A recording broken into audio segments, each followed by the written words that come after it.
মূলটা আমারে দিলাই ভাই। এইভাবে ব্যবসা জায়েজ আছে বাবা। আপনি যদি একটা জায়গার মধ্যে মাটি বা বিটা কিনেন, বলে মালিক সাহেব আপনার এখানে বিক্রি করাইয়া আমি দিতাম, কিছু নিজেও পাইতাম। আপনার বিটার দাম কত? বলে 20 লক্ষ টাকা। বলে ফাজিল যেটা আমি পাইমু ওটা আমি নিমু গিয়া। কই আপনি বিটা কিনিয়া আপনি 22 লক্ষ 23 লক্ষ বিক্রি করেন, কোনো অসুবিধা নাই। এইভাবে যদি গরু আপনি কিনুন, কোনো অসুবিধা নাই। আর মধ্যখানে যদি লুকাইয়া বিভিন্ন ধরনের পাওতাবাজি করিয়া যদি আপনি মাটি কিনন, এই ব্যক্তিরে কইলা ইকান 18 উপরে যার না, আর হি ব্যক্তিরে কইলা 22 কমে মালিককে দেন না।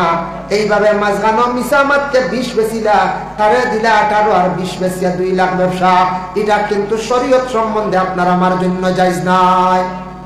বুঝছো? আমরা দেশে চলেন না, চলে মাঝে মাঝে মাটির ব্যবসা তো হয়ে যাওয়ার আর তো জায়েজ আছে।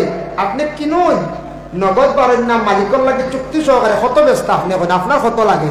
বলে আমার এখানে 20 লাখ লাগে।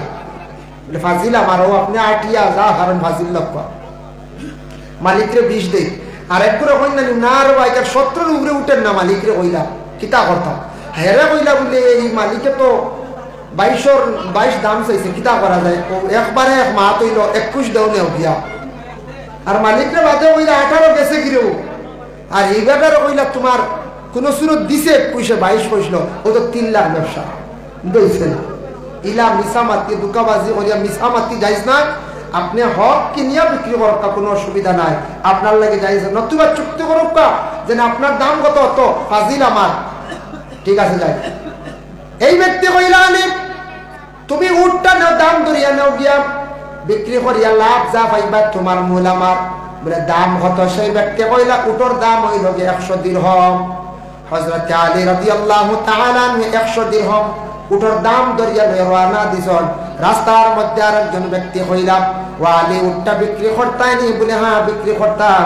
বলে দাম কত? বলে 100 দিরহাম দিয়া কিনছি, তুমি কত দিবাই? বলে আমি তোমারে আরো 60 দিরহাম দিলাইম, আমি আরো 60 দিরহাম দিলাইম। 160 দিরহাম বিক্রি করলাম। প্রথম ব্যক্তি কইলা ঘুরিয়া আসার লগে লগে কইলা আমার 100 দিরহাম মূল দিলাম, আপনি 60 দিরহাম লইয়া যায়। হযরত আলী রাদিয়াল্লাহু তাআলা আনহু 60 দিরহামের টাকা পাইয়া অনেক মাল আসবাব লইয়া বাড়ির মধ্যে পৌঁছিলা। ফাতিমা বড় খুশি হইলা, হাসান হোসেন খুশি হইলা, ইবনে হারিস খুশি হইলা। কইলা এখন তহমত বিক্রি করিয়া অত মাল হইলা কিলা বুঝলাম না। আলিয়া গোটা ঘটনা বর্ণনা করলা। তখন হযরতে ফাতিমা কইলা ওগো স্বামী হাসান আর হোসেন, চলো আমরা সারা নবীজির দরবারে যাই, আমার আব্বার কাছে গিয়া সে খবর খান্তা গিয়া পৌঁছাই। ফাতিমা গিয়া কইল আব্বা আপনি শুনছেন নি? বলে কিতা? একটা তরবত নামিয়ে দিছিলাম, আমার স্বামী আপনার দাম দিয়ে বিক্রি করলা 6 দিরহাম। পরে তাই দুগুণ খয়রাত তো করি লাইলাম। তারপরে একজন মানুষের উট সামনে লইয়া আইলা, দাম ধরিয়া দিল 100 দিরহাম। পরে আমকে আপনার দাম দিয়ে আবার 160 দিরহাম পাইলা উট বিক্রি করিয়া। আমরা অভাব গেছে গিয়া, কিন্তু তার আগে ঘরের মধ্যে 3 দিন হয়ে গেছে, কোনো কাজ কাম নাই, টাকা পয়সা নাই, চুলার মধ্যে আগুন জ্বলছে না।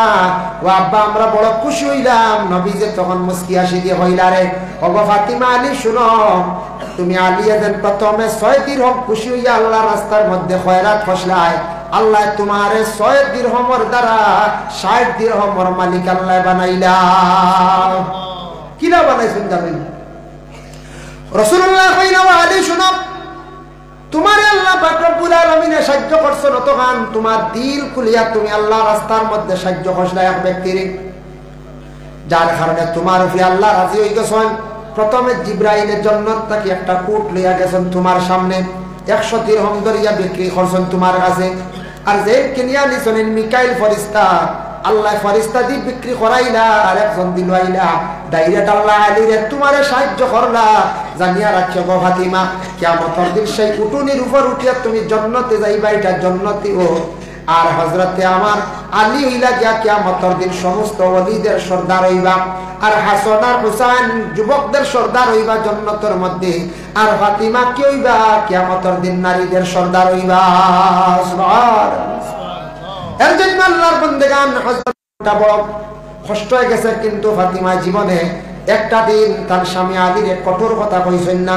একদিন সামান্য মন মালিন্যতা লাগলো, হযরতে ফাতিমা তো জোহরায় জানি না এমন কথা আলীরে কইছেন, আর আলিয়ে গুসা করিয়া গিয়া মসজিদে নববীর সামনে এক জায়গার মাটির মধ্যে পড়িয়া খালি গড়িয়াইতরা। আল্লাহ রাসূলে কইতে আমার আলীর কি তো হইল, ইয়া আবাত তুরা কইয়া মাটির বাপ কইয়া ডাক দিলা। সাহাবায়ে কেরাম বলেন ইয়া রাসূলুল্লাহ বুঝলাম না আলীর এই অবস্থা কি, নবী যে তখন বুঝিলাইছেন। খবর পাইছেন আলী ফাতিমার কাছ থেকে তুচ্ছ কথা শুনছেন, গুসার সহিত মাটির মধ্যে পড়িয়া গড়িয়াইতরা। আল্লাহর রাসূলে ওই সময় ফাতিমার ঘরের মধ্যে যাওয়া বন্ধ হয়ে গেল। কিছুদিন পরে হাসান আর হুসাইন এখন না আপনি এখানে আমরার ঘরের মধ্যে যাই না বলে ও কারণে যাইয়ান না, তোমার মারে গিয়া কইও আমার ফাতিমারে কইও তোমাদের বাবা আলীর কাছে কি ব্যবহার করছেন, আলীর মনে কি দুঃখ আছে জানি না, আলীরে কইও খুশ করিলাইটা। যদি আলীরে খুশ করেন না আমি যাইতাম না, আর এই অবস্থায় যদি হঠাৎ যদি ফাতিমা মারা যায় আমি রাসূলুল্লাহ তোমাদের মায়ের জানাজার মধ্যে গিয়ে আমি শরীক হইতাম না। কত বড় কথা কইছেন রাসূলুল্লাহ। এর লাগি রাসূলুল্লাহ সাল্লাল্লাহু আলাইহি ওয়াসাল্লামে ফরমায় একজন মহিলা স্বামীর বাড়িতে যাওয়ার পরে স্বামীর হুকুম মানতাম। স্বামী যদি নববী আপনি পর্দা করতে লাগবো, বাড়িতে থাকতে লাগবো, আপনি আমার বাবারে চাইতে লাগবো, মারে আপনি বিশেষ করিয়া চাইতে লাগবো। স্বামী